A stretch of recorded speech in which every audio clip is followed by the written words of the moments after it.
こんばんは、代々木の家のカイトです。今日はこのマンションをリノベして失敗したことを3つほど紹介したいと思います。本当はデザインやってる身としては失敗したこととかいうのちょっと微妙なんですけど、いろんなところで知り合いとかにも失敗したこととかも喋ってるので、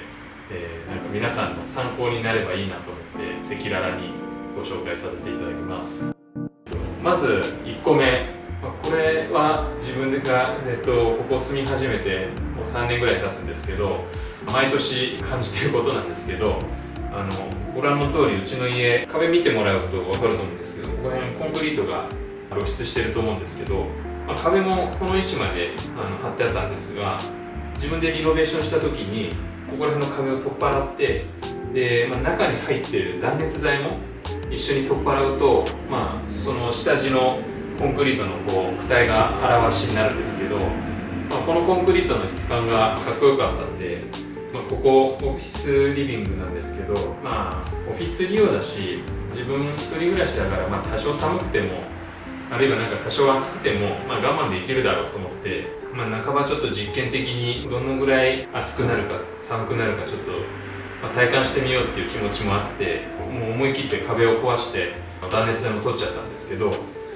こういうその断熱材の大切さって、その建築勉強してるともう散々教え込まれるんですけど、私も正直ちょっと甘く見てたというか、まさかこんな寒いとは設計してる時は思ってなくて、もう冬とかはここら辺に冷気の渦みたいなのが湧いてるんじゃないかぐらい漂ってて、で本当に触るとコンクリートが冷えてるっていうのがすごい感じるし、逆に夏とかは外のその日射とか、あるいは普通に気温が高い日とかはそのコンクリートの躯体が熱溜め込んじゃって、もう触るとコンクリートが温まってるのがすごい分かるんですよ。コンクリートってやっぱ冷たくなったり暖かくなったりすると、やっぱりかなり空調の効きも悪くなるので、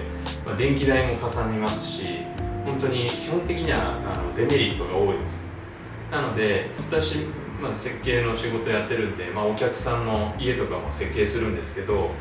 皆さんやっぱこういうコンクリートの表しで自分の家もやりたいって言ってくださる方結構多いんですけど、実際に冬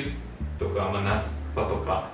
壁触っていただくと本当に冷たかったり暑かったりするので、皆さんそれでちゃんと諦めてくれるっていうぐらいびっくりするぐらい暑いし寒いので、これは皆さん気をつけてください。本当かっこいいんですけど、そういうデメリットもあります。これがリノベーションして失敗したことの一つです。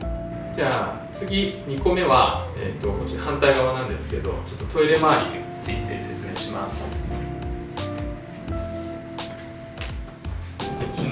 ちらのトイレなんですけど、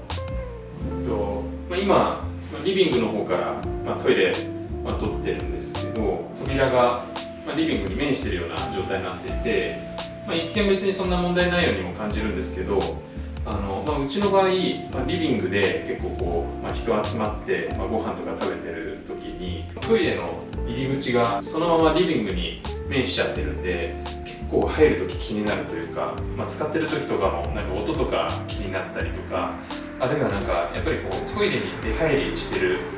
様子っていうのは結構リビングルームからダイレクトに見えちゃうので、そこら辺のちょっと配慮ができてなかったなっていうのが個人的には大きいリノベーションして、ミスったなって思ったところの一つです。普通飲食店とかだとやっぱりこの客席とトイレの関係って気使って設計することが多くて、例えばこっちが客席だったら、1回こっちに入ってここに扉があるみたいな、そういう作り方するんですけど、僕も設計した時はあんまりそこまでちょっと気が回ってなくて、トイレの扉がそのリビングに直接面するような設計にしちゃったんで、ここはちょっと良くなかったなって思ってます。これがリノベで失敗したところの2つ目です。さっき話したソファーがここで、リビングスペースがここで、だいたいみんなでご飯とか食べるときはここのテーブル囲って食べるんですけど、ここがリビングなのに対してトイレがここに位置しているので、距離的には結構近いのが分かると思います。3つ目が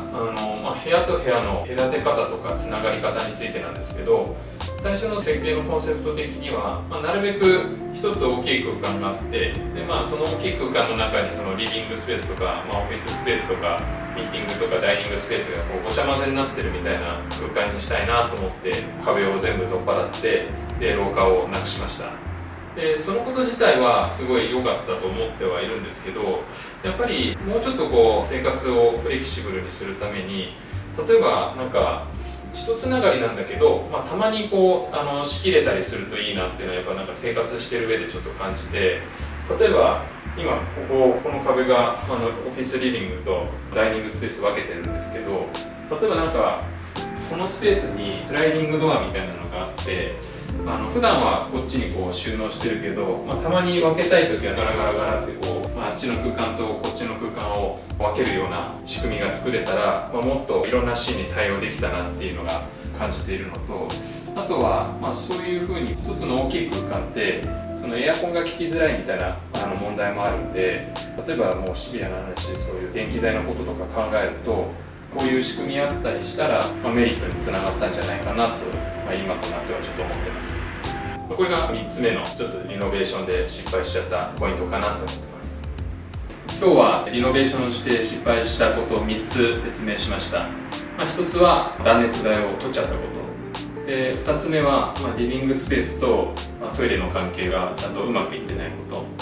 と。で、3つ目は部屋と部屋をこう仕切れるような仕組みをつけなかったこと。この3つです。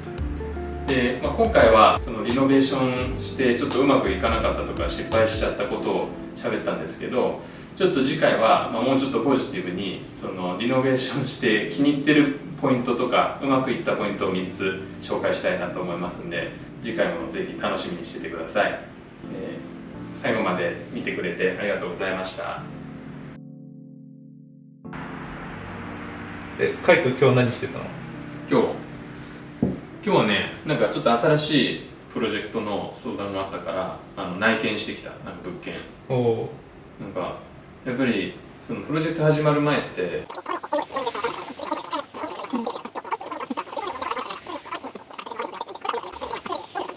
今日はね、そういう仕事してきた。難しいね。ちなみに今日の昼は何食べたの？今日のね、昼なんだっけな、ちょっとね、今日昼と朝一緒だったけど、ホットサンド食った。カイト今日の夜何食べたっけ？ホットサンド。ホットサンドがめちゃくちゃ冷蔵庫に一昨日なんか知り合いがなんかね、ホットサンド屋さんやるからって言って試食会うちの家でやってくれて、それでね、なんかね、ホットサンドみんなで食べたんだけど、3つぐらいね忘れて帰っちゃったのよ。でなんか持っていくわけにもいかないから、これ食べていいですかって連絡したら、あ、いいですよって言われたんだけど、これホットサンド3つって結構な量。食パン意外と重いね。だからね、昨日も食べたしね、今日の朝も食べたしね、この撮影の前も食ってね、全部同じ味だからね、そろそろ再現できんじゃねえか。